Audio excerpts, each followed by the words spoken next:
الرحمن الرحيم. ألف لام ميم.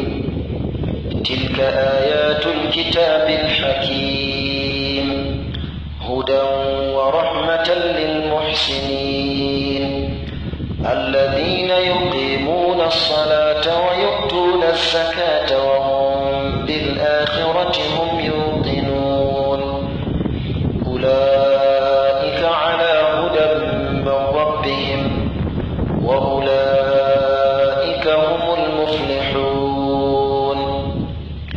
ومن الناس من يشري لهو الحديث ليضل عن سبيل الله بغير علم ويتخذها هزوا أولئك لهم عذاب مهين.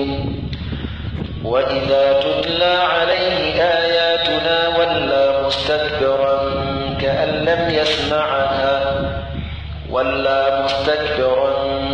لم يسمعها كأن في أذنيه وقرا فبشره بعذاب أليم.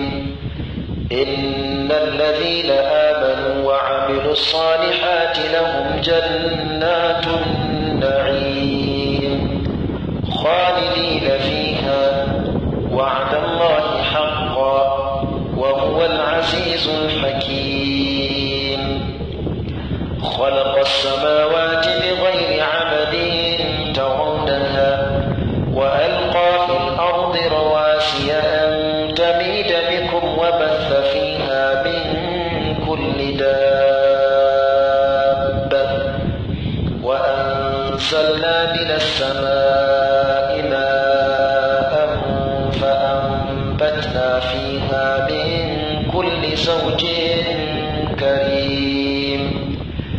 هذا خلق الله فأروني ماذا خلق الذين من دونه بل الظالمون في ضلال